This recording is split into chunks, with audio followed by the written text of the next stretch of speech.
Cuenta con una formación y experiencia de más de 20 años en temas de propiedad industrial y transferencia de tecnología, donde ha estado presente en diversos escenarios. Su experiencia la consolidó en el Instituto Mexicano de la Propiedad Industrial, el INPI, en un periodo que trabajó desde 1997 al 2010 como examinador de patentes y como coordinador de invenciones y servicios de información tecnológica en la Oficina Regional Sureste. También ha colaborado como consultor de la Universidad de Anáhuac Mayap y ha asesorado diferentes centros de investigación. Fue socio fundador de un despacho, Sigma SSP, especializado en propiedad industrial, y también de la Oficina de Transferencia de Tecnología, OMITIC, de la Oficina Internacional de Transferencia de Tecnología. Actualmente, Omar Castro es investigador de la Gerencia de Comercialización y Desarrollo de Negocios, la cual es un área que se encarga de realizar las funciones de vinculación tanto interna como externa, tanto al interior del instituto con los investigadores de diferentes disciplinas que participan en el desarrollo de tecnologías y proyectos técnicos especializados para la industria, así como colaboramos con instituciones y empresas de la industria en el ámbito de vinculación y transferencia de tecnología. Las patentes que desarrollamos en el instituto o la propiedad intelectual que se desarrolla en el instituto, en la gerencia de comercialización nos encargamos de promoverla para que llegue a la industria. Entonces, en este sentido, Omar Castro nos apoya en la gestión de la administración de la propiedad intelectual del Instituto Nacional de Electricidad y Energías Limpias. Desde su ingreso al Instituto Nacional de Electricidad y Energías Limpias, Omar Castro ha colaborado con los investigadores del INEL de cerca, generando pues esas sinergias y aplicando metodologías que dan éxito al desarrollo de patentes y otras figuras de la propiedad intelectual. Entonces, conjuntamente con ellos, ha colaborado para presentar 32 nuevas patentes desde que ingresó con nosotros, dos nuevas solicitudes de patente de 2 modelos de utilidad, 4 diseños industriales y 10 solicitudes de registro de marca. Se han obtenido 37 títulos de patente, 2 modelos de utilidad, 6 marcas y 6 diseños industriales. Adicionalmente, pues también tenemos una gran experiencia consolidada ya, presentar la primera patente otorgada en Estados Unidos, la primera patente otorgada en China, lo cual esto pues nos genera mucho orgullo y entusiasmo y seguir potenciando esta actividad que es propia de los centros de investigación en México. Esperemos que esta charla que nos va a brindar Omar Castro nos ayude a generar nuevas ideas, expectativas, preguntas, respuestas, colaboración y vinculación entre todos nuestros asistentes, a los cuales les agradecemos mucho su presencia y su atención en esta mañana para escuchar esta charla sobre emprendimiento tecnológico. Omar, adelante, mucho éxito. Gracias, buenos días. Agradezco la presentación del doctor Ricardo López García y comenzamos esta transmisión. Agradezco también la participación de las personas que nos siguen y que nos han acompañado durante esta serie de pláticas. Llegamos al último tema, que es emprendimiento tecnológico.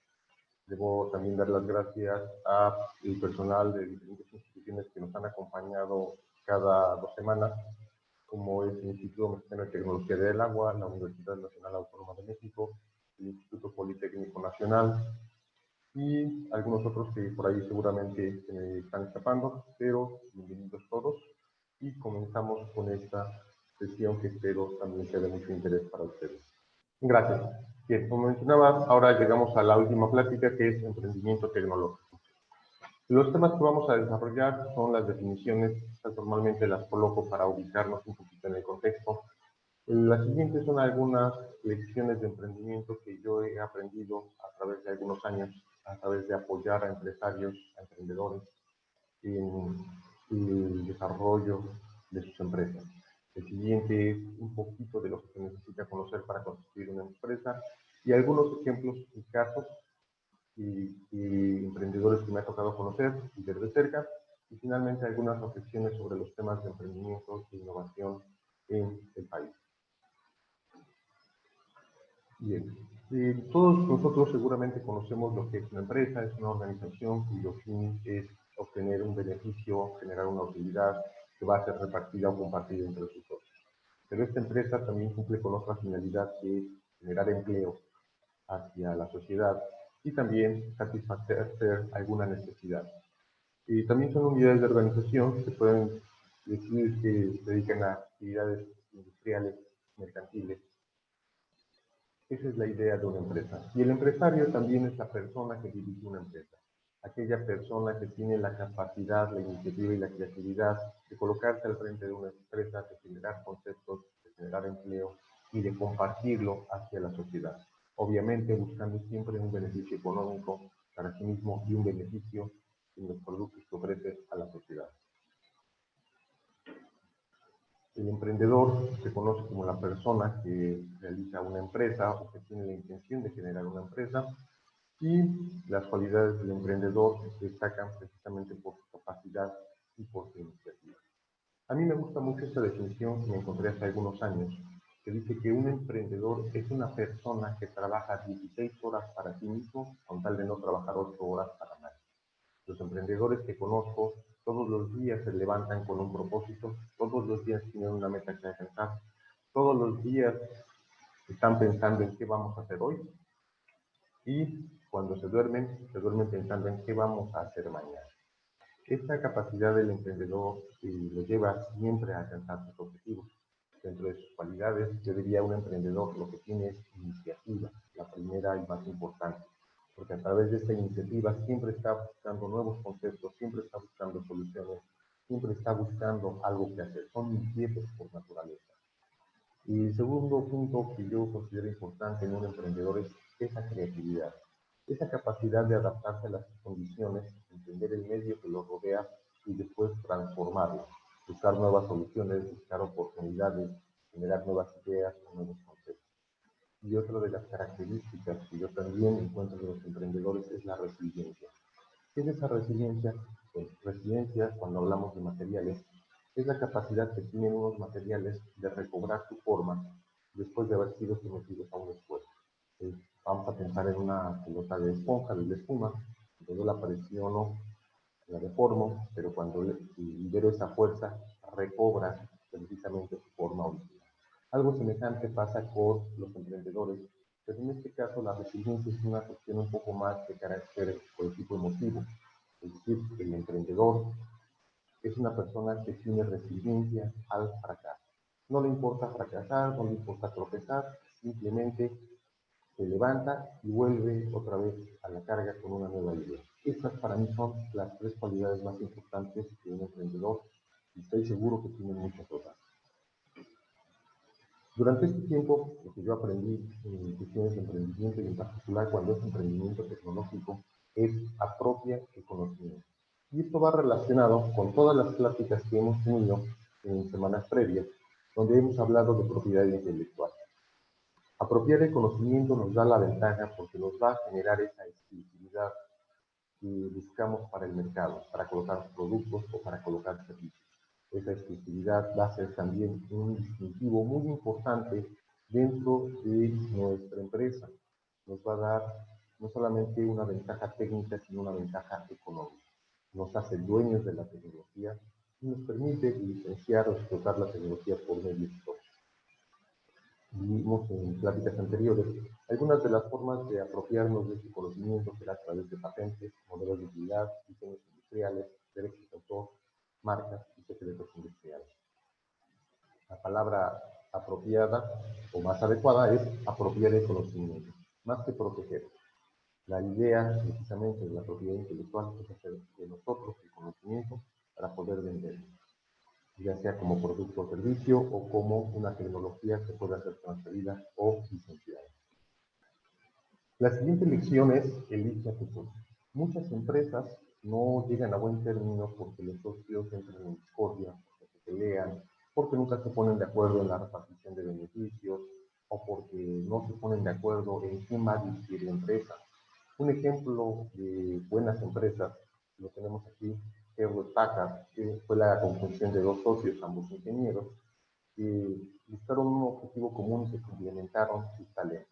También ocurre con Apple Computers, Microsoft y Procter & Gamble. Es decir, estas empresas fueron generadas por dos personas, originalmente, que compartieron sus ambiciones, sus talentos, sus necesidades, todo para poder hacer crecer estas empresas y llevarlas a un plano internacional. Ahora se conoce a estas empresas como empresas de carácter global. Entonces, es muy importante saber con quién vamos a estar sentados trabajando en el desarrollo de una empresa. Debemos de tener la seguridad y la confianza de que las personas que formen parte de nuestra empresa o de nuestra sociedad nos van a acompañar en todo momento, que compartimos los mismos intereses y que nos preocupamos tanto nosotros por ellos como ellos por nosotros. La siguiente lección es ¿dónde voy a trabajar? Afortunadamente, la era digital nos ofrece muchas formas de trabajar de manera conjunta, aun cuando estemos trabajando de manera remota. Y un ejemplo es esta conversación que tengo ahora con ustedes. El garage es un buen lugar para iniciar un negocio. Podemos buscar espacios compartidos. En la actualidad hay oficinas que se rentan, en donde se comparte un cubículo, la sala de juntas es compartida, la cafetería es compartida, las líneas telefónicas son compartidas, etc. También existen las incubadoras de empresas que algunas de ellas, la mayoría de ellas, están alojadas en centros públicos de investigación o universidades, en donde les apoyan para desarrollar su tecnología o su emprendimiento tecnológico. Finalmente, lo que comentaba hace rato, los espacios virtuales, que ahorita nos permiten comunicarnos y tener socios sin importar en qué parte del mundo nos encontremos. Pero de todos estos lugares, a mí me llama la atención el garage. Parece que tiene una mística muy particular el garage de las casas. Ahí han surgido grandes empresas, como podemos encontrarlas, y Apple, Microsoft, Google, Hewlett Packard, Disney, Mattel, Amazon, Yankee Candle, Dell, Harley Davidson, son algunas. Yo coloco una más, que es Servimatic, de un amigo empresario de nombre Ernesto Gómez. Todas ellas empezaron en el garage de la casa. No tienen garage, y si no tienen auto, no importa, existen siempre otros espacios que podemos adaptar y adecuar a nuestras necesidades. Lo importante es tener ese lugar que nos permita concentrarnos en nuestro emprendimiento. Omar, Sí. disculpa, fíjate que como nos reportaron un poquito de ruido de fondo, quisiera ver si lo podemos mejorar. Si te pudieras acercar un poquito tu micro para que mejore la recepción de tu voz en el micrófono, a ver si con esto corregimos, ¿no? A ver, ¿me escuchan mejor? Ahora se oye mucho mejor, te lo agradezco. Correcto, Gracias, gracias. adelante. Gracias, doctor. Bien, perdón. Continuamos entonces. La cuarta lección es elegir un buen nombre. El nombre es algo muy importante para su empresa y para sus productos y servicios. Es la forma en la cual nos van a conocer la sociedad y lo que va a marcar la diferencia con otros competidores dentro del mismo sector. Este nombre se sugiere que sea un nombre corto. Vamos a ver como empresas como Telcel, como Cemex, como Telmex, que son la conjunción básicamente de dos sílabas. Se sugiere que el nombre sea corto y que sea fácil de recordar, que no invoque al producto o servicio, y también recomendamos que entren a las bases de datos del INPI, como es SIGA o como es Marcia, para verificar que el nombre que ustedes quieren darle a su producto o servicio no esté registrado o no se preste a confusión con alguno que ya se encuentre registrado para la misma clase de productos y servicios. En tanto al nombre de la empresa, cuando ustedes van a querer registrar la empresa, van a ir a la Secretaría de Relaciones Exteriores, donde van a entregar 3 nombres. Y la Secretaría va a revisar la disponibilidad de esos nombres. También va a hacer una búsqueda cruzada con el INPI para ver que esos nombres no crucen con alguna marca registrada. Y finalmente les va a dar el visto bueno para alguno de los 3 nombres que ustedes hayan elegido. Para sus marcas, una vez que hayan verificado que son registrables, acudan al INPI. Procuren ser creativos o acercarse a los profesionales de diseño o imagen. A veces, y aunque suene de broma, cuando estuve en el INPI, llegaban a registrar marcas de salsas y se querían llamar chiles, eran chiles en conserva y se querían llamar La Costeñita. Dices, oye, existe por ahí algo que se llama La Costeña. O marcas como El Cielo, como El Infierno para restaurantes, y cuando se hacía la búsqueda se encontraban muchas marcas con los mismos nombres. Entonces es muy importante que primero verifiquen que puedan usar ese nombre como marca. ¿Por qué es importante el registro de la marca? Siempre muestro este ranking y hace algunos años Coca-Cola lideraba el ranking de las marcas más valiosas.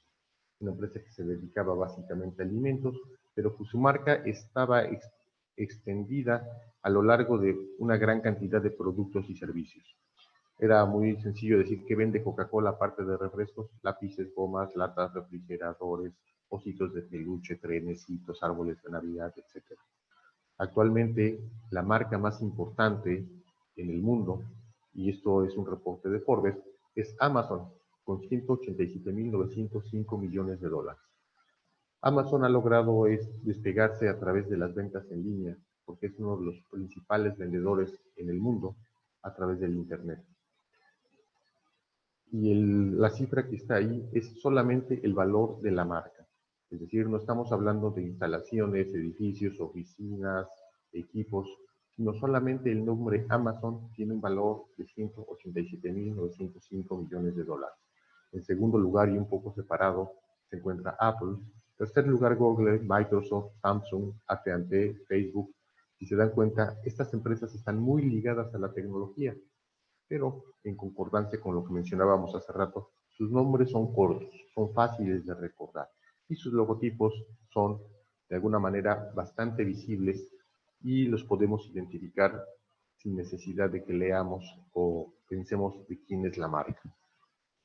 Y esa es la importancia de elegir un buen nombre, porque finalmente al inicio ustedes van a tener que darle valor a ese nombre, pero a la vuelta de los años ese nombre va a representar una parte importante del capital intelectual de su empresa. La siguiente lección es: necesitarás dinero. Todo buen negocio se hace con dinero ajeno. Yo comento un chiste en donde un empresario va a pedir dinero al banco y el banquero le dice: qué poca vergüenza tiene usted, ¿cómo viene a pedir dinero otra vez? Y el empresario le dice: bueno, quiero solicitar un crédito. Y el banquero nuevamente le dice: pero ¿no recuerda lo que pasó la última vez que pidió dinero prestado? Quiso hacer pozos petroleros en el Golfo Pérsico y vino la guerra. ¿Qué pasó? Y el empresario dice: terminó pagando el seguro. Dice: ya ve. Y el empresario, sin inmutarse, dice: pero podía haber sido peor. El banquero nuevamente le comenta: pero cuando quiso instalar plataformas petroleras en el Mar del Norte y una tormenta las destruyó, ¿qué pasó? Y el empresario le dice nuevamente: pagó el seguro. Si cuando quiso instalar plataformas petroleras en el Golfo de México y un huracán las derribó, ¿qué pasó? Pues nuevamente tuvo que pagar el seguro. Pero pudo haber sido peor. Y el banquero le dice: yo no entiendo que pudo haber sido peor. Y el empresario, con una sonrisa, le dice: pudo haber sido mi dinero y no su dinero. Es importante que cuando hacemos una empresa vamos a necesitar dinero. No necesariamente los empresarios necesitan aportar todo el dinero.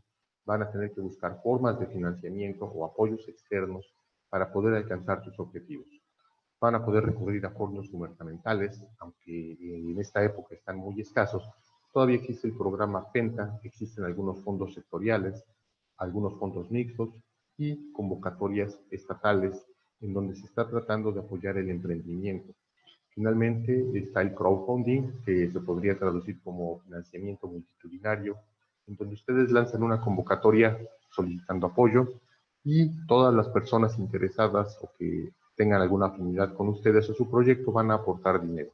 La regla de crowdfunding es que si ustedes no alcanzan el mínimo que necesitan para iniciar su proyecto, van a tener que devolver todo el dinero.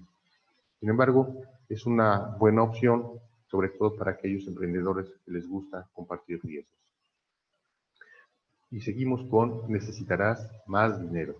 Si ya han agotado las opciones anteriores, siempre estarán los fondos denominados como las 3 Fs.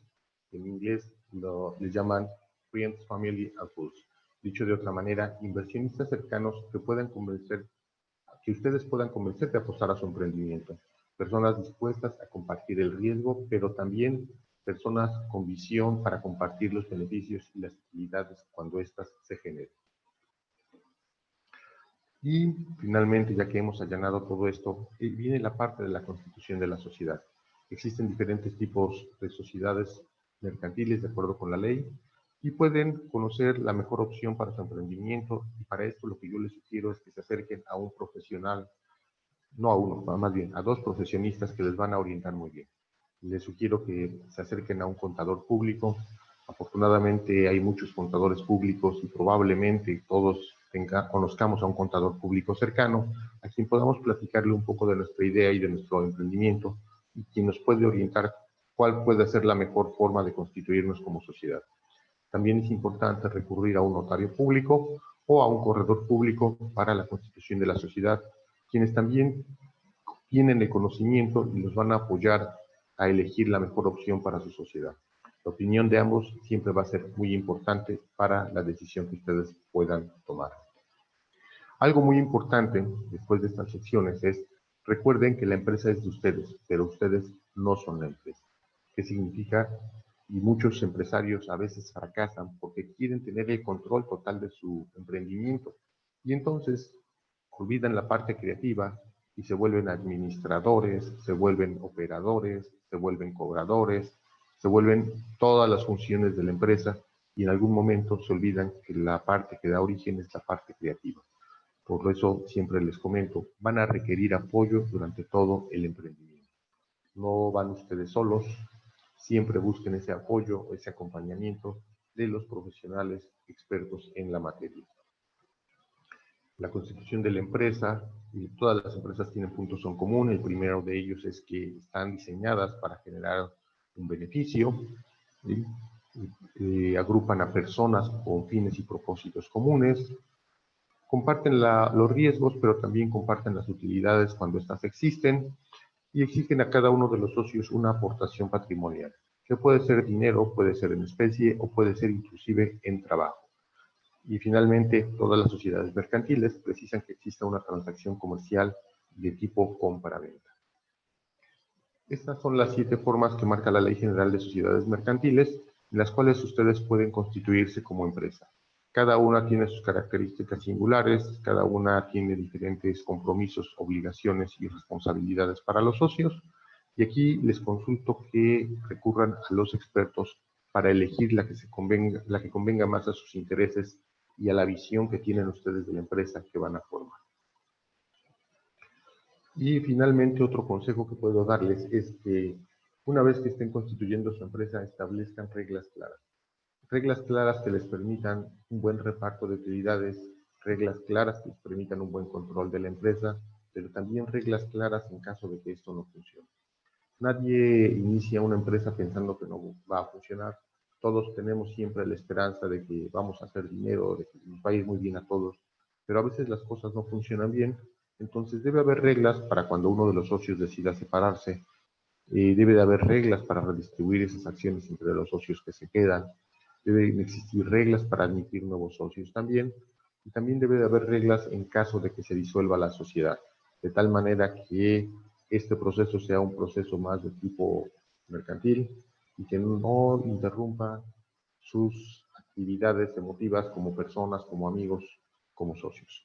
Algo que también les recomiendo es evitar la escisión, porque cuando una empresa se cinde, es decir, se separa en 2 empresas o más, normalmente pierde fuerza.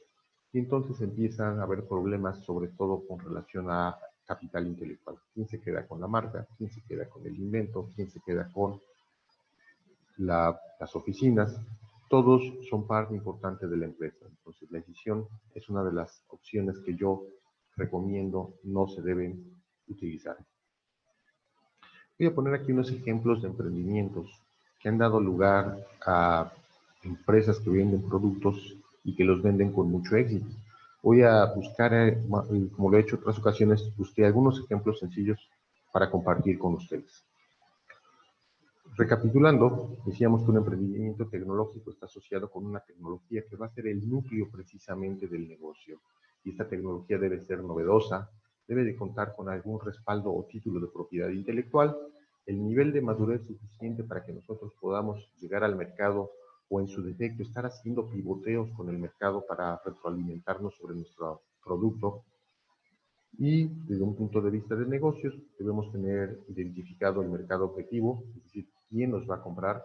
Debemos de conocer la cadena productiva de punto a punto, es decir, desde la búsqueda y adquisición de insumos hasta la comercialización del producto, pasando por el respectivo proceso.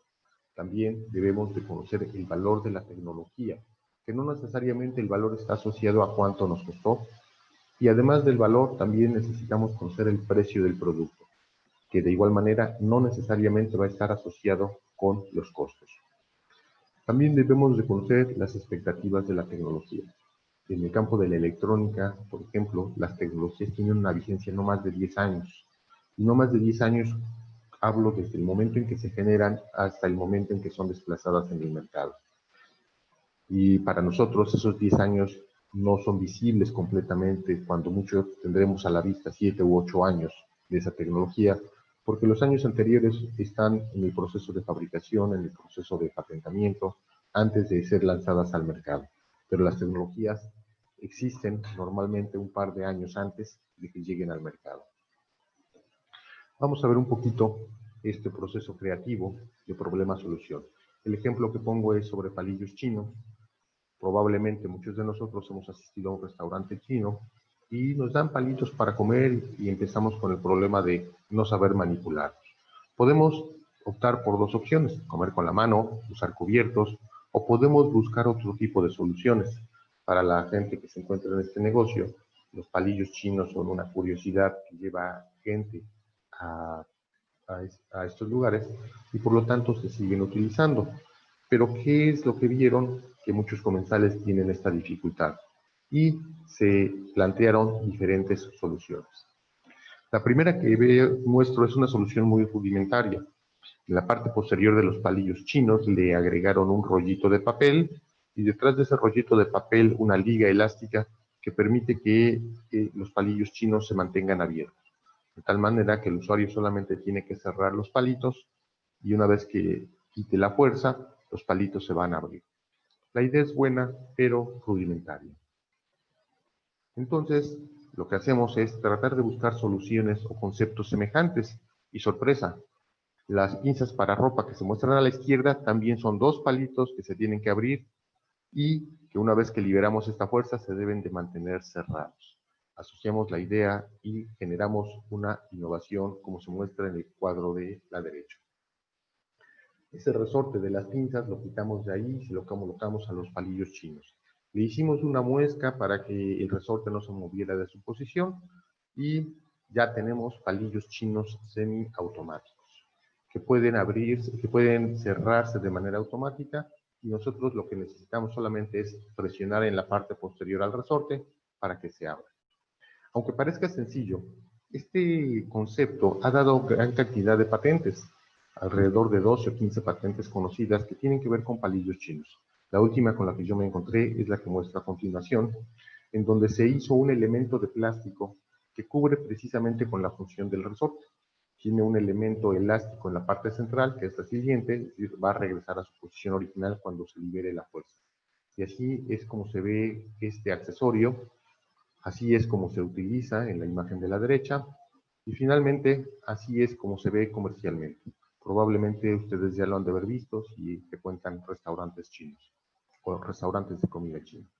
Tiene una patente y se comercializa por millones, porque restaurantes chinos hay prácticamente en todo el mundo. Otro concepto muy sencillo es cuando nosotros agarramos un vaso que tiene un líquido caliente, nos podemos quemar. Entonces, a alguien se le ocurrió hacer un elemento aislante que fuera económico, que permitiera disipar el calor, pero que evitara el contacto del usuario con la superficie caliente. Y es la imagen que muestro en la pantalla. Así es como se ve en la solicitud de patente y así es como se ve en la vida real. Nuevamente, son soluciones muy sencillas que, si ustedes lo ven, involucran tecnología, no solamente en la parte de la concepción, sino en la parte del proceso de fabricación, que solucionan un problema cotidiano y que se venden por millones. Vamos a ver algunos casos. El primero de ellos tiene que ver con la pistola de agua. Es un caso que a mí parece interesante y que muestro en diferentes presentaciones. Seguramente a ustedes les gustó jugar a mojarse. En mis tiempos las pistolas de agua eran como las del lado izquierdo, que uno las apachurraba y aventaban un chorrito de agua por la punta. Después aparecieron las que se muestran al lado derecho, donde ya se tenía un gatillo para mojarnos. Estos conceptos han ido evolucionando a lo largo del tiempo, pero hubo uno que fue el parteaguas, que se considera como una innovación disruptiva, que es la pistola Super Soaker. Esta pistola de agua llegó al mercado por allá de los años 90, se volvió muy popular, probablemente algunos de ustedes la van a recordar o jugaron con ellas, y sin embargo involucra varios conceptos tecnológicos. Su primera propuesta fue la patente que la imagen que se muestra del lado derecho. Esta pistola de agua necesitaba por fuerza estar conectada a una toma de agua y lanzaba el chorro a una distancia de 3 o 4 metros. Fue solicitada en junio de 1994 y fue para los inventores Lonnie Johnson y su asociado Andrade Bruce. Esto fue su primer intento de una pistola de agua que tuvieron, y después les voy a platicar cómo parte o cómo surge este concepto. Segundo intento no funcionó muy bien, así que tampoco lo mencionamos. Su tercer intento fue el que muestro en la pantalla. Aquí tiene la patente de Estados Unidos 5.305.919 y así se veía en la patente. ¿Qué era lo que habían hecho ellos? Habían incorporado a la pistola de agua un recipiente capaz de soportar presión. Habían incorporado en la parte inferior una bomba de aire que presurizaba precisamente el recipiente donde había agua y habían incorporado un ducto que liberaba esa presión a través de la boquilla de la pistola, de tal manera que el agua dentro del recipiente era impulsada por la presión que había en el mismo recipiente. Así es como se ve la patente. La imagen de arriba es el prototipo.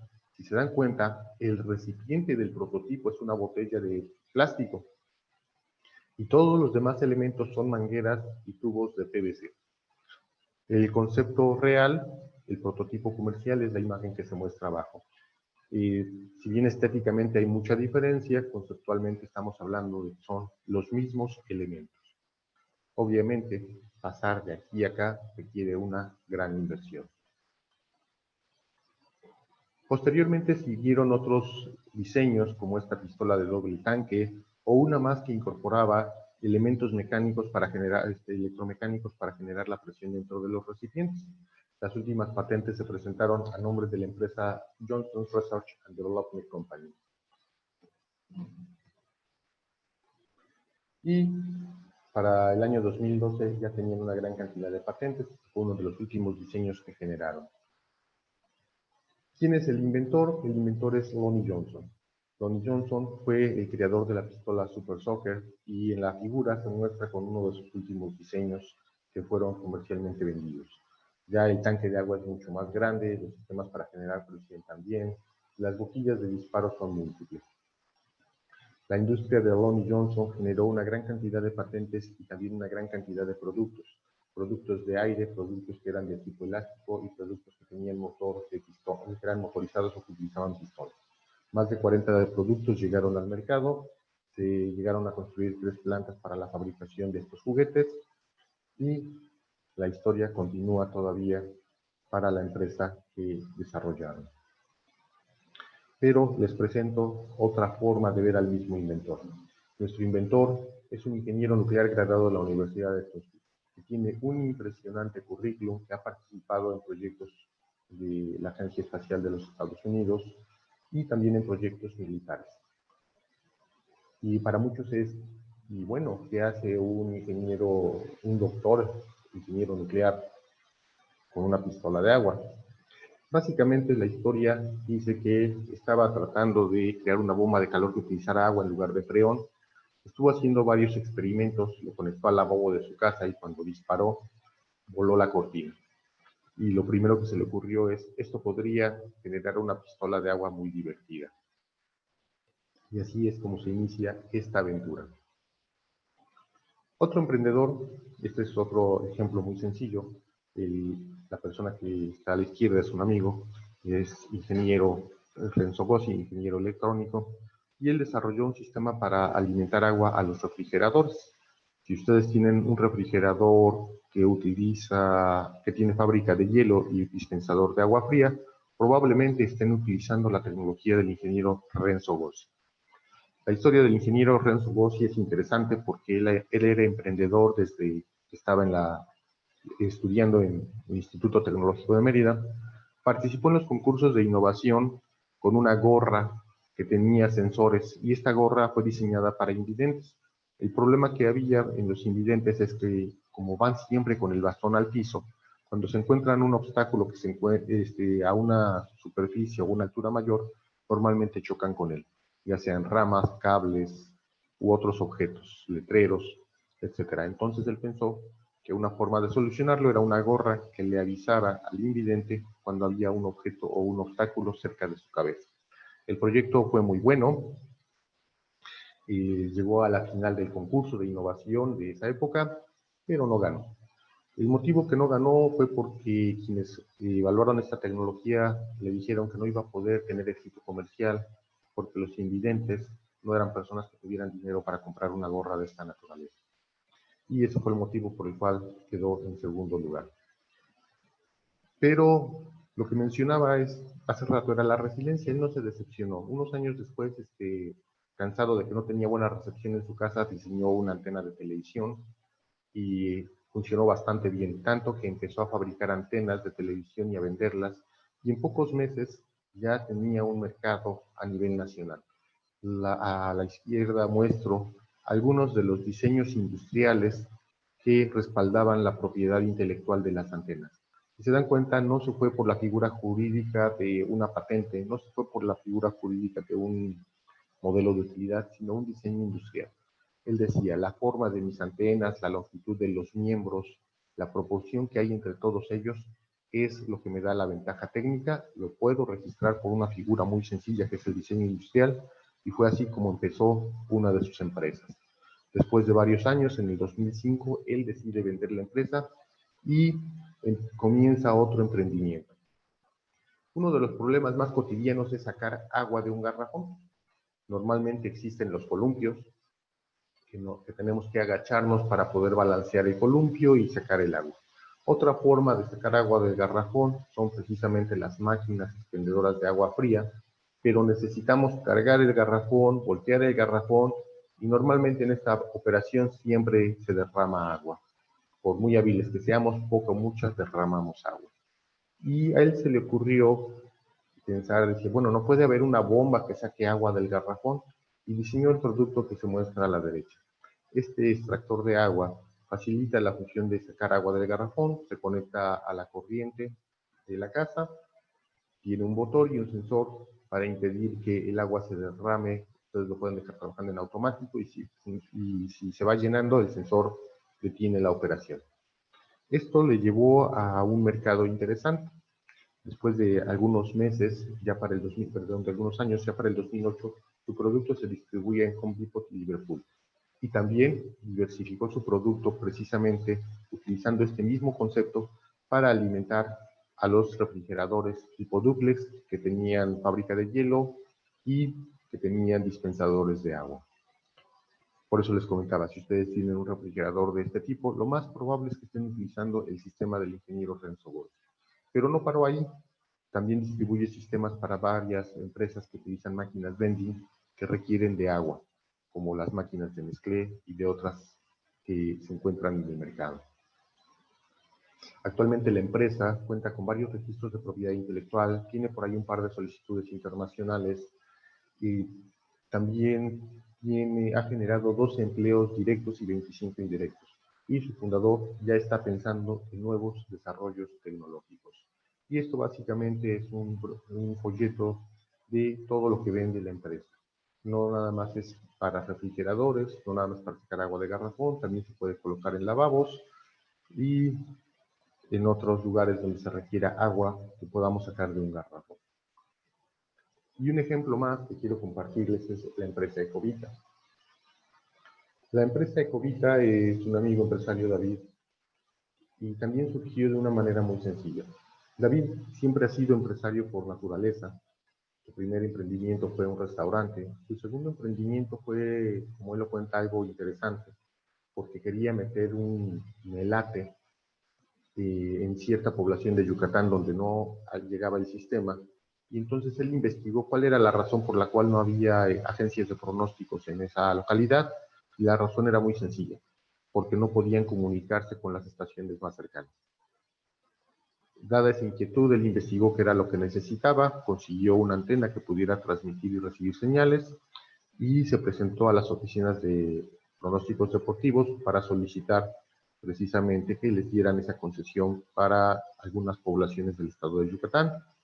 Hicieron pruebas y lo consiguió, pero para poder comprar esa antena, él tuvo que deshacerse de su auto.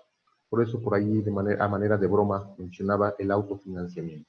Conozco muchos empresarios que cada vez que necesitan dinero venden el auto, cada vez que lo recuperan compran uno nuevo y así han ido cambiando de auto sucesivamente. A veces para mejorar, a veces no necesariamente. Una vez que él tiene su antena, empieza a colocar sus agencias de pronósticos deportivos y tiene ya varias agencias en el norte de la península de Yucatán. Pero no para ahí. Un día que venía caminando con una botella de plástico, cuando quiere tirarla se da cuenta que el tambo donde la que pensaba tirar estaba lleno de botellas. Y empieza a pensar, ¿por qué no reutilizar las botellas? Y desarrolló una máquina parecida a la que se encuentra del lado derecho. Es una máquina que, donde ustedes colocan su botella vacía, la máquina se va a encargar de hacer un lavado, de sanitizar la botella a través de ozono y luz ultravioleta y llenarla nuevamente por un precio que es más económico, ya que evita el consumo de botellas. Ustedes podrían reutilizar su botella. Este concepto, que para muchos le apostaban a que no tenía éxito, tuvo mucho éxito. Tenía ya bastantes máquinas instaladas la última vez que platiqué con él. Y este concepto le evolucionó. ¿Qué pasa si no tienes una botella para rellenar? Bueno, del lado derecho tenía un expendedor de botellas. Permítanme un segundo. Pero además trató de hacerlo sustentable incorporando celdas solares. Estas celdas solares servían para el sistema de refrigeración, porque no nada más vende agua, sino vende agua fría, y también servían para alimentar la operación de la máquina expendedora, del monedero electrónico y de todos los componentes que requerían energía eléctrica. Adicionalmente, esta máquina, en caso de que no hubiera energía solar suficiente, se puede conectar a la corriente eléctrica. Y este es un modelo de utilidad. Y David no nada más es dueño de esto, sino también de una planta potabilizadora de agua que se llama Agua Real. Y finalmente él tiene un negocio que va desde la purificación del agua hasta la venta al menudeo al consumidor, además del llenado de garrafón. Como podemos ver, todos estos son conceptos tecnológicos, con mayor o menor dificultad, pero aplican el conocimiento que generamos. Y como mencionaba al principio, en todas nuestras organizaciones siempre hay talento. Hay que buscar esas oportunidades, esos problemas pequeños que no han sido resueltos y darles una solución. Pero también hay que hacernos acompañar a aquellas personas cuyo talento es complementario al nuestro. Y finalmente, esto es lo que quería compartirles y voy a hablar de algunas reflexiones. En 2019 se presentaron ante el INPI 15.941 solicitudes de patentes, de las cuales solo 1.305 fueron de inventores nacionales. El porcentaje de patentes de inventores nacionales es alrededor del 8%. En ese mismo año se otorgaron 8.702 patentes. Sin embargo, el porcentaje de patentes otorgadas a inventores mexicanos fue menor, solamente el 5%. Entonces, ¿qué sucede con nuestro sistema? Estamos generando pocas patentes. No estamos acostumbrados a apropiarnos del conocimiento y entonces estamos desaprovechando el talento que tenemos como inventores, creadores o desarrolladores. Por otro lado, si nosotros buscamos consultores en innovación en México, vamos a encontrar miles de registros. Lo mismo si buscamos consultores en emprendimiento, vamos a tener miles de registros. ¿Y qué resulta? Que en el área de emprendimiento tenemos una asimetría. Tenemos más asesores y consultores en emprendimiento que empresas creadas o emprendedores. Entonces es muy importante que cuando ustedes consulten a un profesionista, realmente tenga una trayectoria confiable para que pueda asesorarlos. Y finalmente, un dato que agrego es que en la última convocatoria de CONACYT se certificaron 75 oficinas de transferencia tecnológica, es decir, oficinas que deben de transferir las patentes que se generan no solamente en centros de investigación, sino también en instituciones privadas o de inventores independientes. Si nosotros pensamos que se otorgaron 438 patentes, vamos a empezar a descartar patentes. Vamos a pensar que de esas 438 patentes, alrededor de 300 pueden tener un éxito comercial. Pero de esas 300 patentes, más o menos la tercera parte fueron presentadas por inventores independientes. Entonces ya nos quedan solamente 200 patentes. Porque estos inventores independientes normalmente lo que quieren es explotar su tecnología, no venderla, no transferirla. Entonces nos queda por ahí 200 patentes para repartir entre 75 oficinas de transferencia. Obviamente, una oficina de transferencia necesita más de 10 o 20 patentes por año para poder sobrevivir. Tenemos 75 oficinas de transferencia y tecnología para un promedio de 200 patentes por año. De ahí que muchas de estas oficinas han ido desapareciendo conforme han desaparecido algunos fondos gubernamentales. ¿Dónde tenemos que poner el ojo? En crear empresas. Pero también muy importante, que es el objetivo de esta plática, en buscar entre nuestros compañeros ese talento que puede complementar nuestras capacidades, esa persona entusiasta, dispuesta a arriesgarse junto con nosotros, pero sobre todo también debemos de buscar en el interior de nosotros esas inquietudes por ahí guardadas, porque probablemente muchos de nosotros tenemos por ahí un empresario guardado o escondido. Y les agradezco su atención y sin más preámbulo podemos pasar a la sesión de preguntas y respuestas. Agradeceré a mi compañera que nos pueda leer algunas de las preguntas que ustedes han ido formulando a lo largo de esta conversación.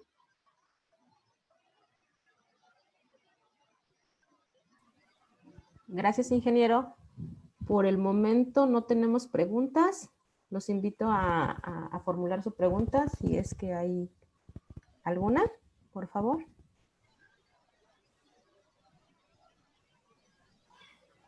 Hay una de Francisco Javier. Contar con una amplia cartera de patentes agrega valor a una empresa, aunque no todas tengan utilidad en el mercado. Definitivamente sí. Una patente es un activo intangible que incluso se puede incorporar dentro de la contabilidad de la empresa y el valor en el mercado es un tanto subjetivo, diría yo. Tu patente tiene un valor desde el momento en que tú generas tu tecnología, tiene un valor adicional cuando tú te apropias de ese conocimiento y finalmente si logras llegar al mercado, el valor va a ser superior. Pero yo creo que toda patente tiene un valor, por lo menos el valor que costó alcanzar el objetivo de la patente. De Ignacio Núñez, con el TEMEC, ¿qué cambió en lo referente a patentes? Bien, en el TECMEC los cambios más importantes están relacionados a las patentes farmacéuticas y uno de los que yo considero más importantes son los tiempos. Es decir, si bien una patente se otorga durante 20 años y estos 20 años serán improrrogables, cuando hay retrasos sustantivos por la autoridad, que así lo dice la ley, y se pueden extender este periodo a través de prórroga. Es decir, en teoría no se le da más vida a la patente, pero se extienden por un periodo que puede ser la mitad del tiempo que se considere seguido por la autoridad. Esto sigue siendo un tanto positivo.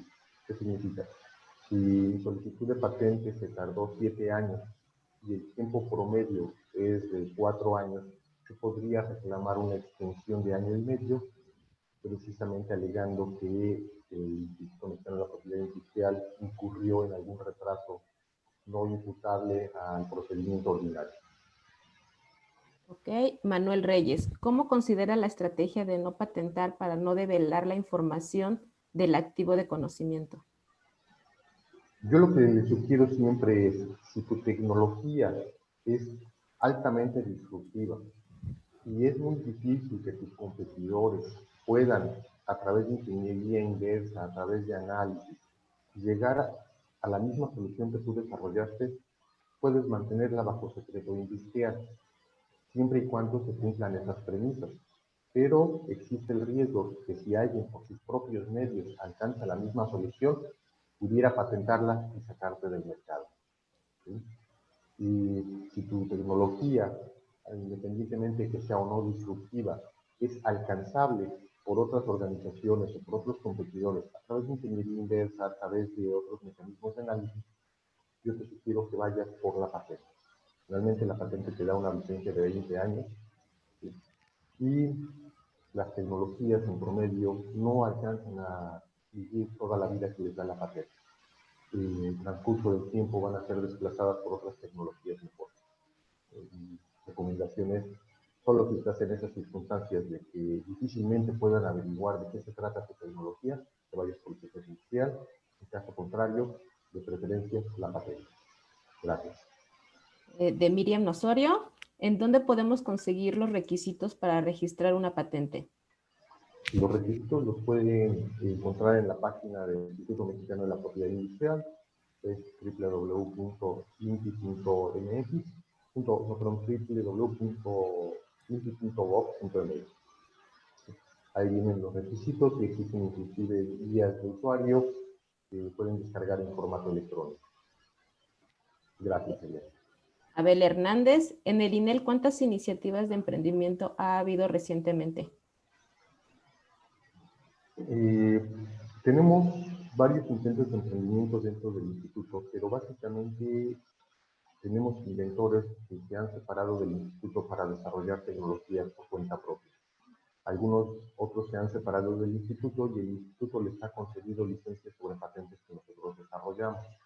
Y recientemente, el año antepasado, el año pasado se licenciaron varias tecnologías a través de un paquete tecnológico que involucraba, si no recuerdo, 5 patentes, 2 diseños industriales y derechos de autor para operar los equipos que estaban licenciados. Es uno de los ejemplos que tenemos recientemente. Pero también hay empresarios que son investigadores y que no necesariamente están trabajando en la parte del área tecnológica, que tienen emprendimientos, como pueden ser negocios ordinarios. No tengo la cuenta de todos ellos, te mentiría si te doy un número, pero sí tenemos ejemplos tanto de personas que se han ido y licencian una tecnología del instituto, obtienen una licencia del instituto para explicar una tecnología, como de investigadores que se separan del instituto y están creando sus propias empresas, o investigadores que de alguna manera tienen emprendimientos ajenos un poco al campo tecnológico. A ver, gracias. De Carlos Felipe, muchas gracias, Omar, y felicidades por tu presentación. Gracias, Carlos. De Vicente Torres, buenos días, Omar, muy interesante tu presentación. Desde tu punto de vista, ¿los inventores independientes podrían apoyarse con las instituciones de investigación para consolidar su invención? ¿Bajo qué esquema de colaboración? Yo creo que sí.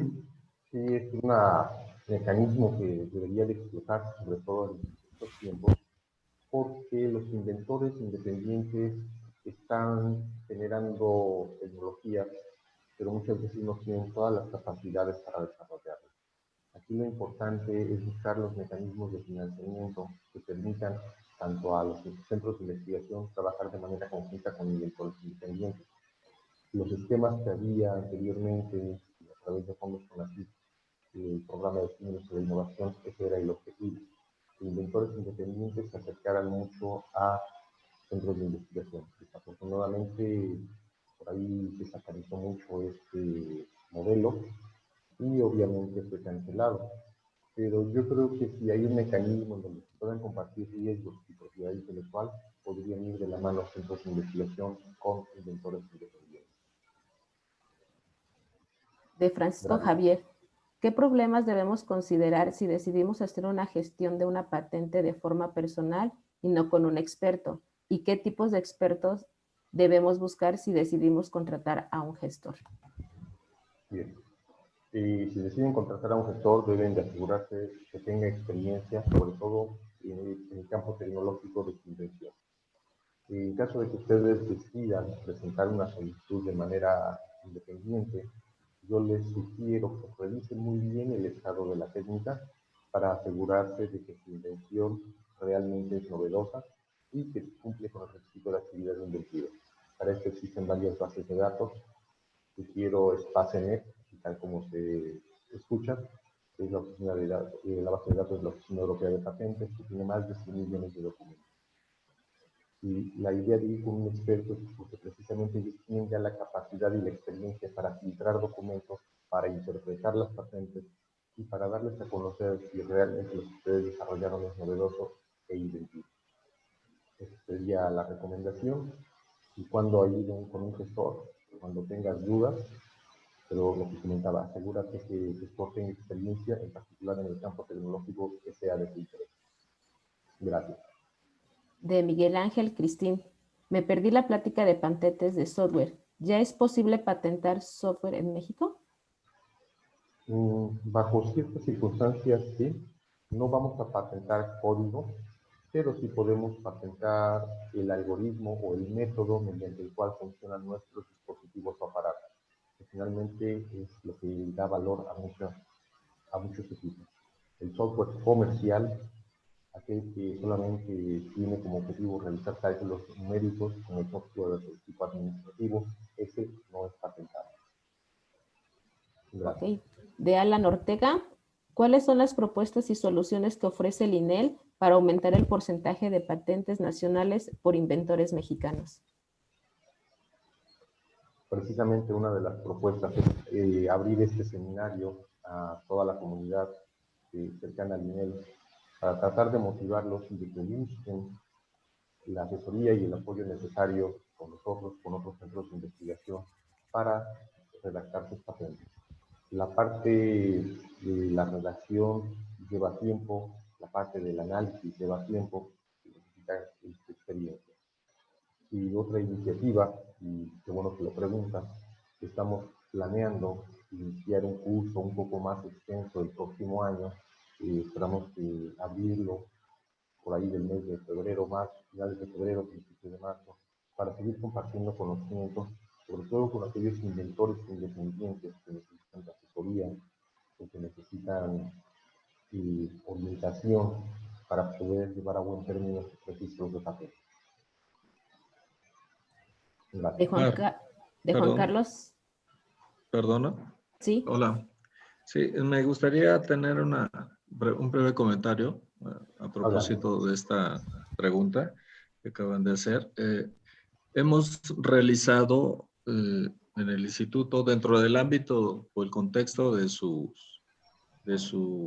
enfoque en la industria, que es el ámbito eléctrico, nosotros realizamos networkings, realizamos reuniones con empresas precisamente para encontrar problemáticas asociadas con las posibles soluciones que podemos desarrollar. Esa es una manera, pero en general mi respuesta sería que para contribuir a mejorar o a aumentar el número de patentes en México, esto es un cambio cultural que ya se ha mejorado mucho.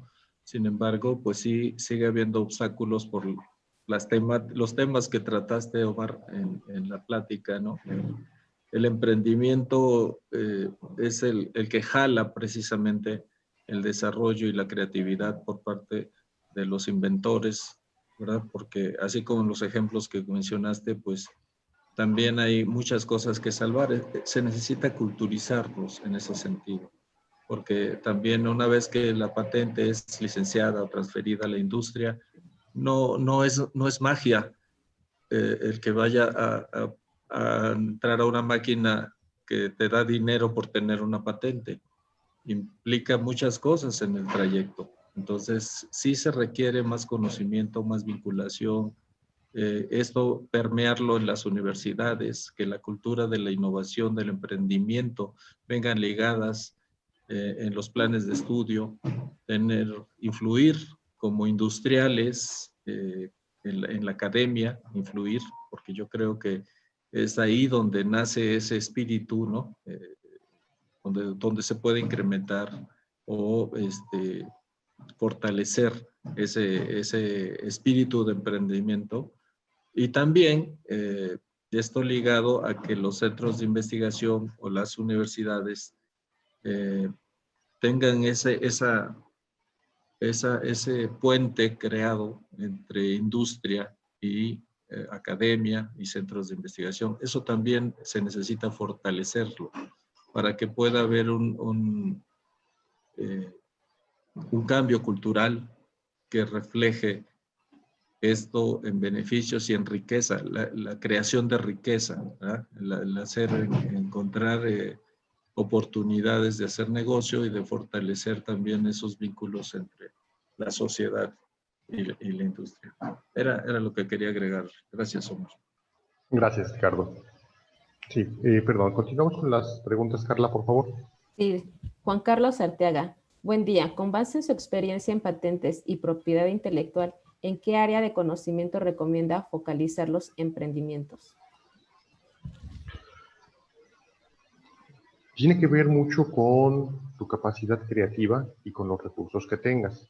Las patentes, por ejemplo, en el área farmacéutica tienen un impacto muy fuerte y generan bastantes ingresos, pero requieren mucha inversión para laboratorios y equipos. En el área electrónica a veces es un poco más sencillo trabajar esta parte, pero si ustedes quieren hacer emprendimientos con base a propiedad industrial, dos áreas para mí son importantes: el desarrollo de software.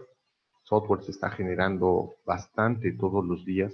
Todos los días van a encontrar ustedes nuevas aplicaciones para teléfonos celulares. Tuve un cliente que por ahí desarrolló una aplicación y estaba generando a la vuelta de 6 meses más de 300,000 pesos en ingresos. Ya le perdí la pista, ha mejorado sus aplicaciones. Ya no sé cuánto está generando, pero el software es un área importante y aquí es conveniente tener el registro ante derechos de autor. Otras áreas puede ser la electrónica, que si bien no requiere, si bien es cara, no requiere tantos recursos como otras áreas de investigación. Y una parte importante yo les diría el diseño.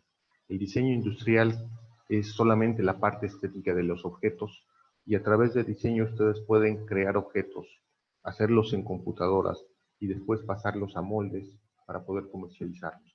Ustedes son dueños del diseño y son dueños del negocio prácticamente y de su comercialización. Es otra opción interesante para emprendimientos, diseños industriales. Gracias. De Alejandro Rojas. ¿Aún existen limitaciones a los emprendedores por los tratados de Bucareli? Hasta donde yo sé, no recuerdo bien el contexto de los tratados de Bucareli con relación a los emprendedores, tendría que investigarlo, pero creo que a la vuelta de todos estos años ya no debe de haber tantas limitaciones. De Manuel Reyes. Un documento Word, PowerPoint, Excel que describe algo como un modelo, proceso, metodología, etc. ¿Es patentable o protegible por un derecho de autor o otra figura de protección? A ver, si me puedes leer nuevamente la pregunta, por favor. Un documento Word, PowerPoint, Excel que describe algo como un modelo, proceso, metodología, etc. ¿Es patentable o protegible por derechos de autor u otra figura de protección?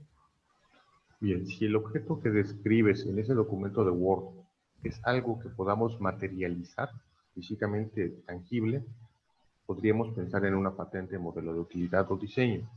Si lo que tú describes en ese documento básicamente son conceptos teóricos que difícilmente podamos materializar y que hablas solamente de manera general de estos objetos o de estas innovaciones, podríamos obtener los derechos de autor, pero acuérdate que el derecho de autor solamente se considera como derecho de copia, es decir, el derecho que es la exclusión para que nadie más pueda copiar los textos que tú tienes como propiedad en derecho de autor. No aplica para conceptos funcionales la parte de derecho de autor. Gracias, espero haber respondido. De Manuel Reyes, otra vez. ¿Qué significa la leyenda derechos reservados cuando lo vemos en algún documento o producto? Y precisamente cuando vemos esa leyenda, ese documento no lo podemos copiar sin el consentimiento o autorización del autor o de quien ostenta los derechos patrimoniales de esa obra. Es lo que significa derechos reservados. Si se dieron cuenta, en la presentación hay varias fotografías y abajo de esas fotografías, como pie de foto, aparecen los derechos de la persona que tomó la fotografía. Esto es algo permitido. Yo normalmente tomo las imágenes de un sitio donde puedo descargarlas libremente siempre y cuando coloque los nombres del autor. Gracias. De Juan Martínez. ¿Vale la pena patentar un desarrollo tecnológico a pesar de que éste no se comercialice en corto plazo y se considera un pasivo? Yo creo que sí vale la pena, porque de lo contrario te arriesgas a que alguien más llegue a la misma solución. Muchas veces la solución no llega al mercado por falta de capital de quien desarrolló la tecnología, pero también hay que pensar que no necesariamente nosotros la tenemos que explotar, es decir, la podemos transferir, licenciar o asociarnos con un tercero para explotar la tecnología. Sí vale la pena esas patentes, nada más para que se den una idea. Alrededor, había por ahí una estadística que es un poco viejita, que decía que de 100 patentes, alrededor de 10 solamente llegaban a tener un éxito comercial, es decir, alcanzaban el mercado. Todas las demás eran innovaciones que fueron desplazadas por nuevas tecnologías, o que no lograron cubrir las expectativas de mercado, pero siempre hay que intentarlo. Y esa es precisamente una de las características del emprendedor. Estar intentando hasta alcanzar el éxito. Gracias. Omar, ¿me permites Sí. agregar un comentario breve sobre esta pregunta? Hay ejemplos, sí se dan tecnologías, caso, por ejemplo, de materiales muy caros o materiales escasos, que su transformación permite o su formulación permite una solución ventajosa sobre lo que hay comercialmente disponible.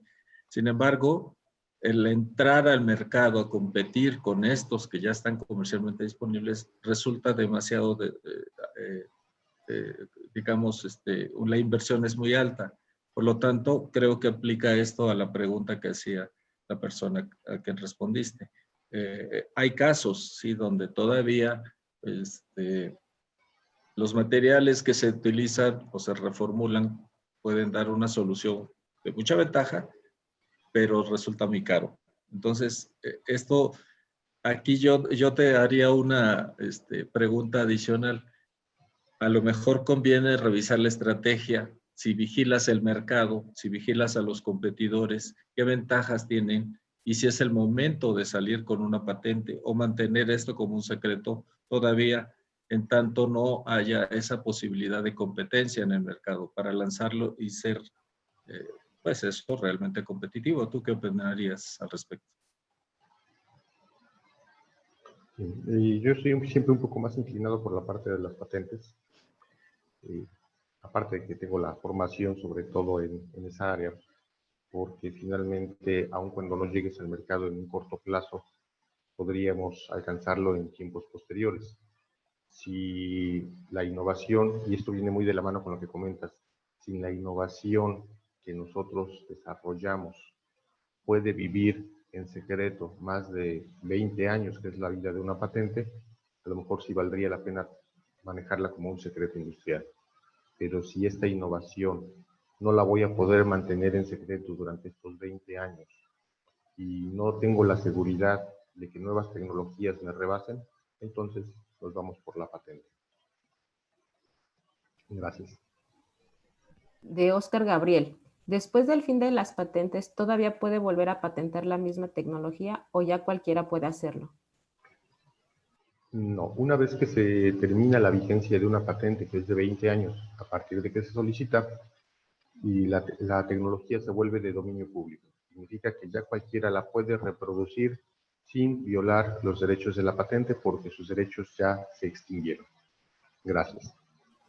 De Fernando Esperanza. Mi pregunta va en relación al desarrollo de un plan de negocios. ¿Este instrumento en qué momento se debe desarrollar en las etapas que presentó? ¿Y existe alguna página donde se pueda revisar los apoyos que mencionó? Bien. Y en cuanto a los apoyos en las incubadoras de empresas de las diferentes instituciones de educación, puedes encontrar la dirección y comunicarte con ellos para que puedan apoyarte precisamente en esta etapa de la formulación de negocios. Si me puedes leer la primera parte de la pregunta, Carla, por favor.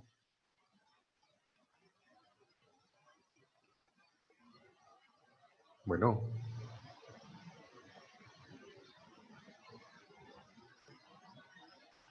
Bueno, ¿me escuchan? Sí. En este instrumento, ¿en qué momento se debe desarrollar en las etapas que presentó? Y bueno, aquí necesitaría saber a qué instrumento te refieres. Si nos referimos a la patente, hay que empezar a redactarla una vez que tenemos resultados reproducibles. Si te refieres al plan de negocios, yo creo que debemos empezar a redactar este plan de negocios una vez que hemos alcanzado un nivel de madurez de 6 o 7, es decir, tenemos un prototipo funcional que ya incorpora componentes finales para su producción. En este momento yo ya puedo hacer números, yo ya puedo comenzar a hacer cuentas, yo ya puedo empezar a buscar proveedores, pero también puedo empezar a proyectar ventas, consumidores y otros datos que nos van a representar información relevante en nuestro modelo de negocios. Gracias. De Alejandro Rojas. Perdón, de Roberto Gómez. ¿Hay algún programa de gobierno privado para apoyar pymes que tenga productos innovadores o invenciones? Desconozco si hay algún proyecto ahorita de gobierno o algún fondo de gobierno para apoyarlos. El último que estuvo abierto fue el PENTA, y había otras 2 convocatorias de CONACYT, pero estas estaban más enfocadas a centros públicos de investigación o instituciones de educación superior. De Ignacio Rivas. ¿Debe un investigador abandonar su trayectoria científica para convertirse en emprendedor? No necesariamente. Yo creo que se pueden combinar ambas actividades. Hay investigadores que son emprendedores y siguen emprendiendo y tienen muchos desarrollos tecnológicos, tanto dentro de su centro de investigación como afuera de. Y lo importante es cuidar mucho esa línea tan delgada que le llaman, se me olvidó, pero que constantemente nos recuerda la función pública, que no haya conflicto de intereses entre lo que hacen fuera de la institución con lo que hacen dentro de la institución. Pero ambas se pueden. Ahora, yo les comento, si el emprendimiento te va a dejar mayor satisfacción que tu trabajo como investigador, entonces es un buen momento para migrar al lado de los empresarios. Gracias. ¿Me permites, Omar? ¿Me permites, Sí. Carlita? Sí. Fíjate que viene asociada a una pregunta que es muy parecida de Teresa de Jesús Gómez. Que dice, hola, muchas gracias por la charla. Hay inventores que son buenos para ello, pero no necesariamente les interesa tener una empresa. ¿Cómo poder o cómo se puede aprovechar donde hay o se puede ver oficinas de transparencia reconocidas? Aquí, asociado con la pregunta que respondiste, Omar, yo creo que es importantísimo lo que también comentaste al principio de tu charla, ¿no? ¿Qué quieres ser dentro? ¿Cuál es tu rol dentro de la empresa? ¿Cuál es el posicionamiento que vas a tomar tú como emprendedor? O si formas una empresa, no necesariamente tienes que ser el contador o tienes que ser el administrador general. Puede ser el encargado de desarrollo de tecnología o dirigir al grupo de innovación o dirigir al grupo. Ubicarse en cuál es la mejor, digamos, funcionalidad y dónde puedes aportar más a la empresa desde tu perfil. Lo que comentabas tú ahorita es un momento el conflicto de intereses, bueno, esas son las reglas que nos aplican, ¿verdad? En este momento en México. Pero en otros países es muy diferente, las reglas son distintas, etcétera. Entonces, digamos que la respuesta, digamos, más genérica podría ser, ubícate exactamente a dónde quieres llegar. Porque pasa otra cosa, que muchas veces cometen algunos empresarios, y está documentado en muchos casos, en donde es el inventor, pero él quiere hacer todo, y eso lo lleva al fracaso, precisamente por no detectar dónde está su mejor posición o su rol dentro de la empresa. Yo aprovecharía para recomendar que vieran una película que se llama Flachazo de Genio, que salió en 2008. Eh, eh, es un ejemplo muy aplicable de lo que no se debe hacer si eres inventor y quieres poner tu empresa. Está muy buena la película, véanlo, ilustra mucho porque te lleva, si no te pones las pilas y no identificas tu rol dentro de la empresa, sí te puede llevar al fracaso, ¿no? Hay que identificarse bien. Gracias. Gracias. Gracias. Carlita, ¿alguna otra pregunta? Sí, de Fernando Esparza. Felicidades, muy clara y concisa la presentación. Gracias. De David Rocha. Primero que nada, Omar, muchas gracias por tu presentación. Quisiera saber desde tu punto de vista, ¿qué tan conveniente es la apertura de nuevas sucursales en otros países de una empresa reciente creación enfocada a servicios principalmente en las energías renovables? Puede ser muy interesante la propuesta que tienes. Yo lo que te sugeriría es que asegures muy bien tu propiedad intelectual, sobre todo en los países a donde quieres migrar. Y en este caso no necesariamente son patentes, es la imagen, son las marcas, para que puedas presentarlo como un modelo de franquicia, si es que el servicio lo va a explotar algún otro socio en otro país, o para que lo puedas explotar tú directamente. Sí es importante el ir asegurando en esos países y en esos mercados a donde tú quieres ir la propiedad intelectual. Un ejemplo de esto es, por ahí hay un centro de entretenimiento para niños que se llama Kitsania.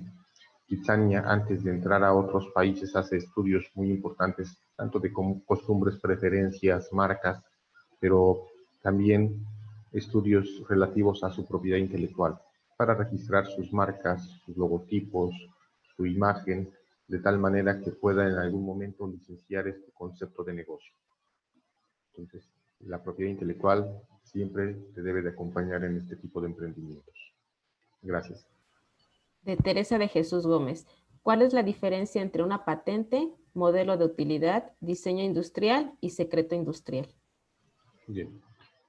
Las diferencias son muchas. Básicamente, una patente es una invención que cumple con 3 requisitos, que es novedad en todo el mundo, actividad inventiva igual a nivel mundial y aplicación industrial.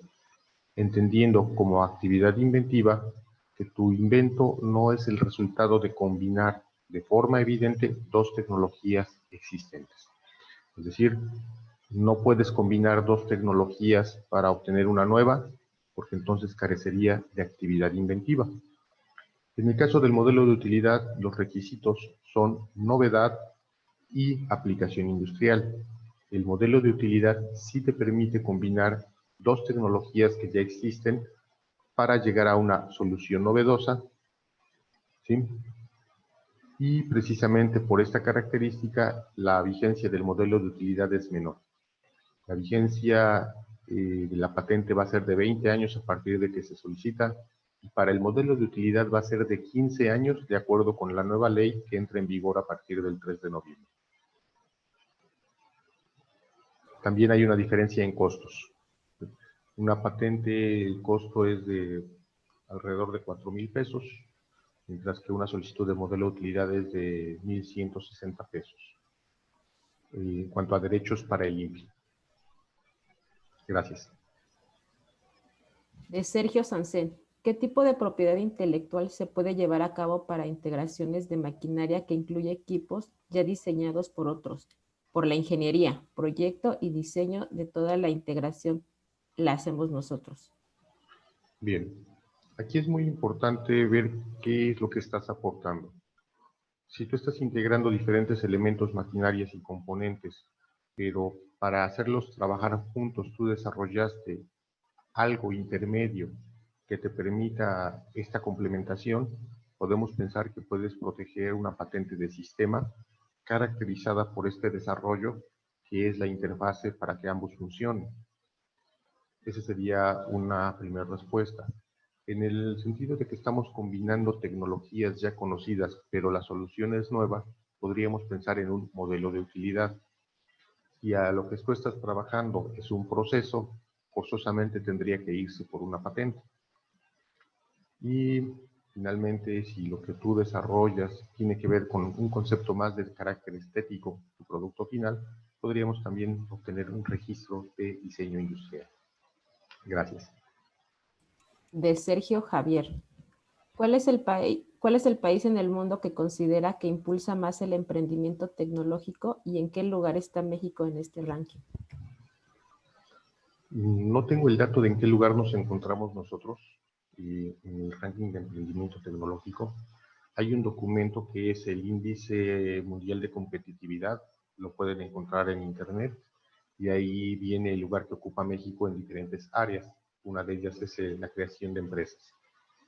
Y en términos generales debemos estar cerca del lugar 50, no tengo el dato exacto, en el índice global de emprendimiento e innovación. Y la otra parte de la pregunta, ¿cuál era, perdón?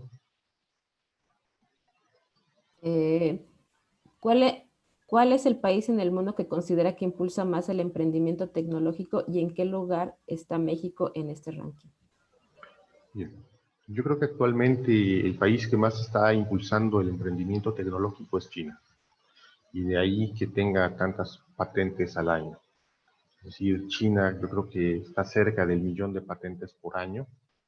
Obviamente también tienen una población muy grande y una cantidad de investigadores y profesionistas e ingenieros también acorde al tamaño de su población. Entonces, China ahorita es el país dominante en cuanto a tecnologías y está muy cerca de empezar a desplazar a las grandes firmas que nosotros conocíamos en desarrollo tecnológico. Gracias. De Gerardo Hernández. Estoy buscando crear nuevos productos útiles para la vida diaria, usando la flora y la herbolaria de nuestro país. ¿A dónde me puedo dirigir para encontrar trabajos de investigación y apoyarme en mis desarrollos? Gracias. Bien, aquí yo creo que hay una institución que está muy asociada a la parte agrícola, la parte del campo, que es la Universidad de Chapingo, y el Colegio de Postgraduados tienen bastante información relativa al tema. Son las instituciones a las que podrías dirigir. También en la UNAM tienen el Jardín Botánico y hay diferentes carreras e institutos que se encargan de hacer este tipo de investigaciones sobre herbolaria y aplicaciones. Hay bibliografía también disponible en internet sobre estos conceptos, pero aquí ya es un poco de meterse a hacer búsquedas un poco más, diría yo, a pie sobre qué padecimiento y qué tipo de plantas puedes utilizar para ayudar a controlar algún padecimiento de salud. Espero haber respondido de alguna manera a tu pregunta. Aquí no tengo toda la información para orientarte completamente, pero gracias. De Jared Zúñiga. Muy buenos días, Omar. Muy buena presentación. Mi pregunta es, respecto a la patente de aplicaciones, ¿se puede patentar un método hecho en un software herramienta, llámese Excel? Lo veo un poco complicado porque estás utilizando una plataforma muy común para desarrollarlo.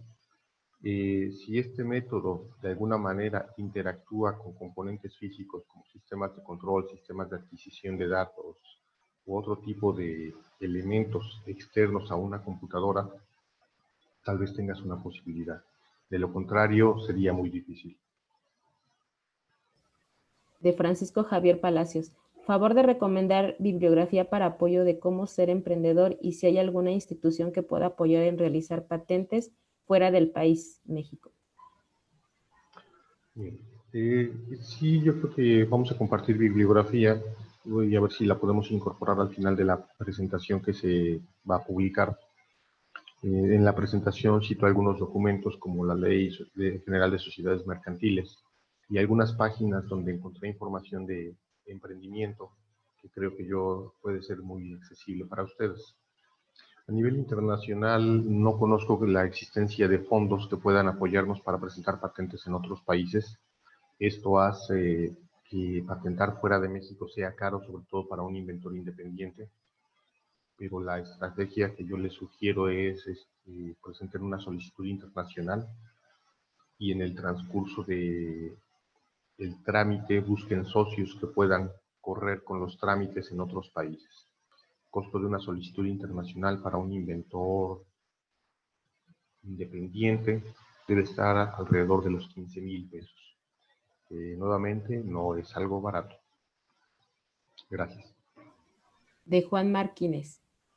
¿Es recomendable que en una institución de investigación pública o privada los investigadores se dediquen exclusivamente a generar desarrollos tecnológicos, mientras que en un área o departamento distinto se encargue de realizar, transferir y comercializar el trabajo realizado por los investigadores? Me parece más que conveniente, ¿sí? Porque por un lado tenemos el talento creativo de nuestros investigadores y por otro lado hay personas con capacidades para transferir la tecnología, para administrar la propiedad intelectual, para hacer todas las gestiones que están asociadas al desarrollo tecnológico. Entonces, si yo, además de toda la carga de trabajo, le agrego al inventor que tiene que buscar la manera de comercializar su tecnología, de escribir la patente, de buscar socios, pues estaríamos mermando su capacidad creativa en aras de un fin más comercial. Yo creo que el investigador debe de estar en donde le corresponde, generando conocimientos, y quienes tienen esa capacidad de administrar y gestionar el conocimiento hacia fuera de la institución tienen que llevar esa tarea. De ahí que en la actualidad varios centros de educación superior y centros de investigación cuentan con oficinas de transferencia de tecnología o centros de patentamiento, como el caso de nosotros que tenemos ambos, para apoyar precisamente a nuestros investigadores en esa etapa de transferir la tecnología o de comercializarla. Nuestros investigadores procuramos que se concentren en eso, que saben hacer muy bien, desarrollar tecnología. Gracias. De Francisco Javier. ¿Hay comunidades de inventores en México o ferias de exposiciones relacionadas con inventores? Conozco un par de sociedades de inventores de México. Está una en Yucatán, había otra en la Ciudad de México. Y en algún momento se intentó formar una en el estado de Chiapas, que su intención era promover los desarrollos tecnológicos que ellos como inventores independientes estaban generando. Y en el transcurso de los años en diferentes estados se han realizado eventos con la intención de que inventores independientes promuevan su tecnología. Y en la feria PYME, que se desarrolla cada año, una parte de la feria se destina a inventores independientes que quieren exponer sus desarrollos tecnológicos para captar a algún patrocinador o algún socio comercial que quiera ayudarlos para que lleven estas tecnologías al mercado. También en algunos estados existen iniciativas, como en el caso de Jalisco, donde hay un fondo que apoya precisamente la parte del patentamiento. Este tipo de apoyos yo creo que deberían de seguir el esquema que tiene el estado de Jalisco a nivel nacional, porque lo que hacen es contratar expertos que tienen experiencia probada en el área de redacción y gestión de patentes, les financian los trámites, la solicitud y los honorarios de estos expertos a quienes logran rebasar la primera, no diría valla o propuesta, sino el primer punto u objetivo, que es demostrar que su invención realmente es novedosa. Entonces, sí existen apoyos, hay que buscarlos. Obviamente no es para todos. El gobierno del estado de Jalisco, entiendo que su convocatoria es para ciudadanos del estado de Jalisco, pero hay también otras convocatorias como la tuvo en su momento el estado de México, el estado de Tabasco, Yucatán, Chiapas, en donde apoyaba a inventores independientes. Entonces sí hay que buscarlos, dependiendo de la entidad donde se encuentren ustedes, ir ya sea a las secretarías de Economía o a las secretarías de Innovación o los consejos estatales de ciencia y tecnología para buscar este tipo de apoyos. Gracias. Petronilo Cortés. Muchas gracias, Omar, por compartir conocimiento y experiencia. De David López. Hola, muy interesante esta plática. Mi pregunta va relacionada a las estadísticas mencionadas en cuanto a las patentes por parte de investigadores mexicanos. En cuestión de financiamiento y el otorgamiento de patentes, es más fácil obtenerlos en el extranjero o en el país, ya sea como empresa o investigador independiente. Bien, básicamente los investigadores que están adscritos a centros de investigación o universidades son quienes ahorita están generando el mayor número de patentes en México. Deben de estar arriba del 40%. Un 20% o un 30% son empresas, tanto grandes, medianas o pyme, y finalmente el resto es generado por inventores independientes. Ese es en cuanto a la generación de patentes. El patentar, como mencionaba hace rato, puede ser caro si nos tratamos de apoyar en algún despacho, pero la ventaja de apoyarse con algún despacho es que vamos más seguros en cuanto a la parte de la redacción.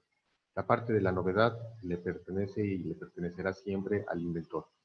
Ahora, para ir a otros países, sobre todo hacia Estados Unidos, Canadá, los países de Europa, Japón y Asia, la ley te pide que tengas un representante legal en ese país.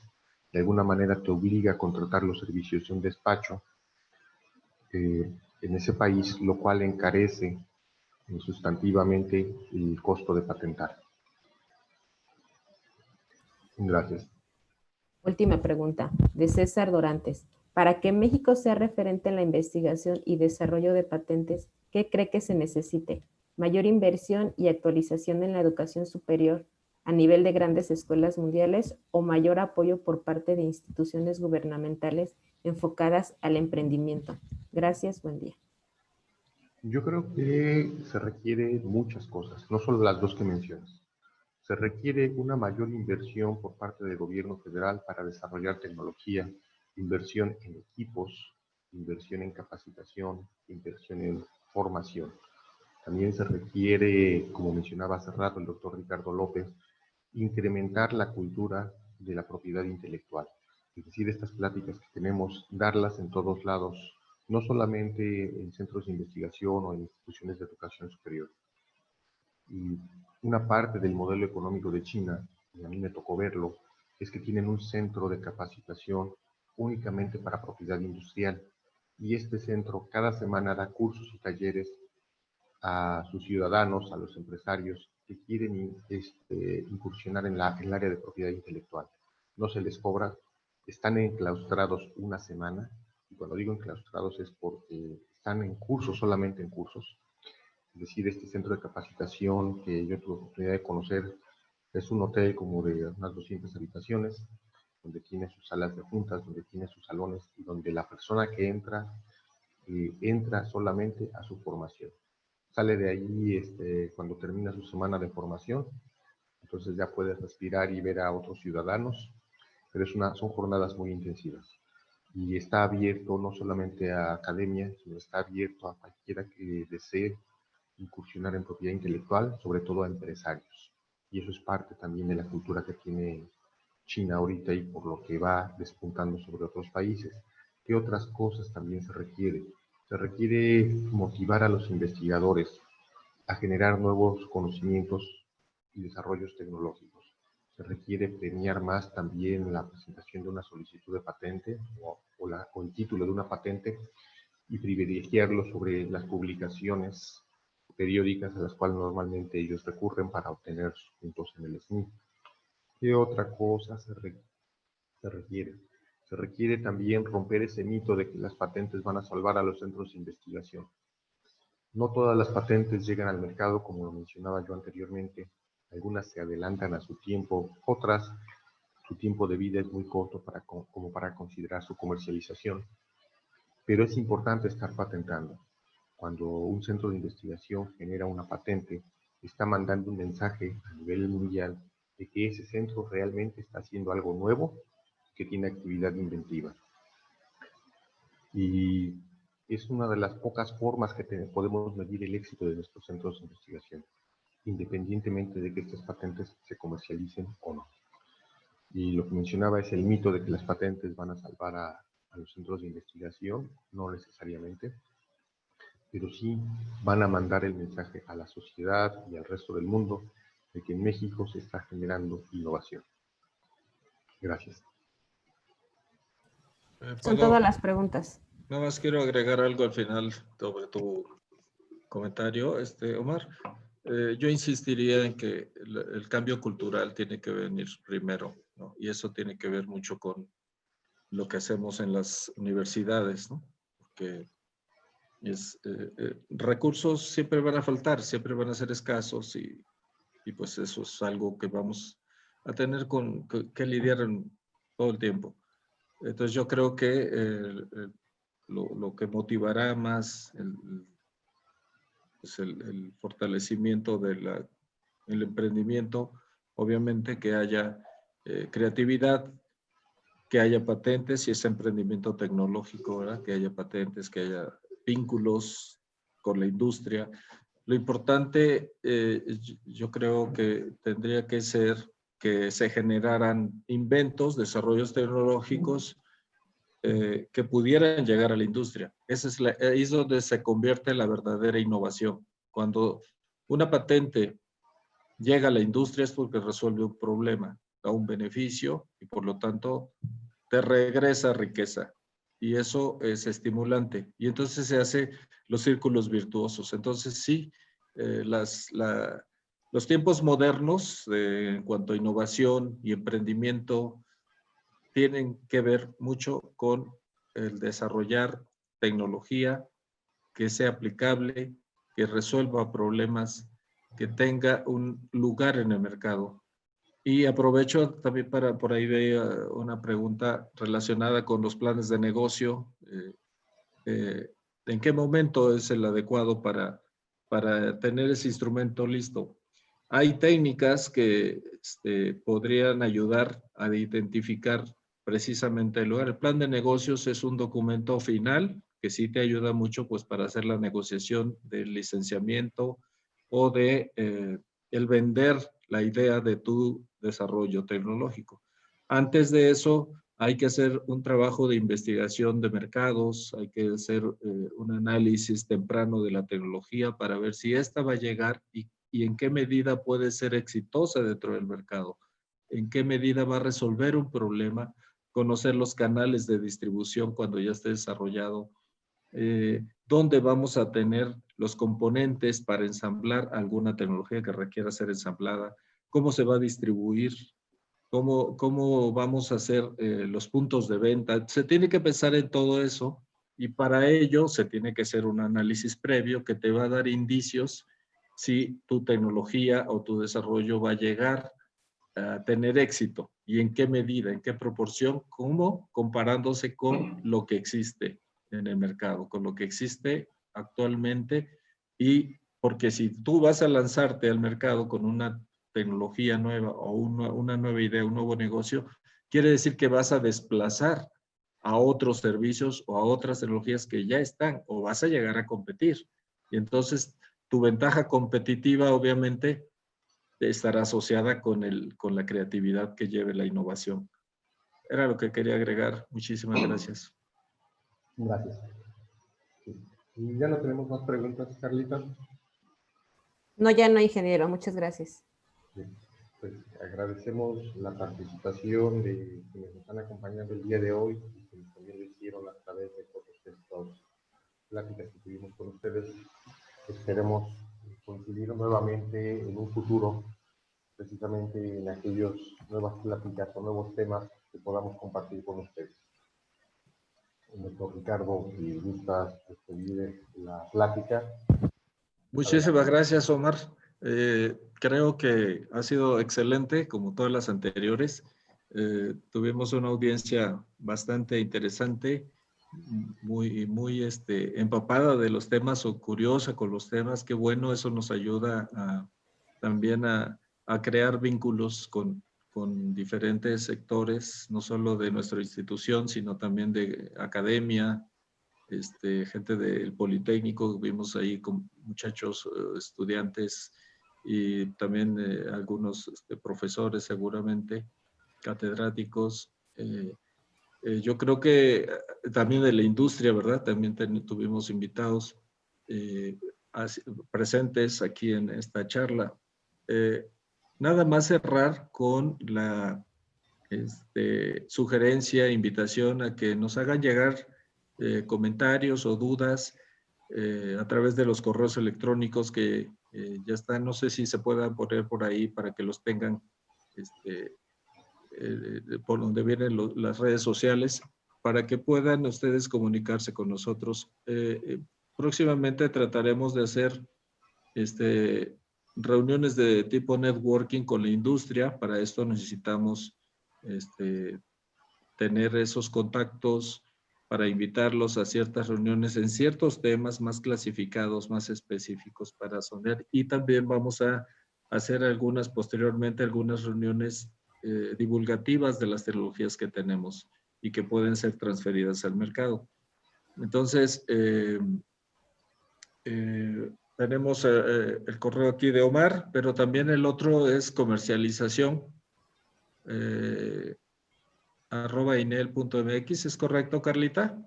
No lo veo en esta, no sé si tengan otra slide donde estén las comunicaciones con las redes sociales del instituto, a donde nos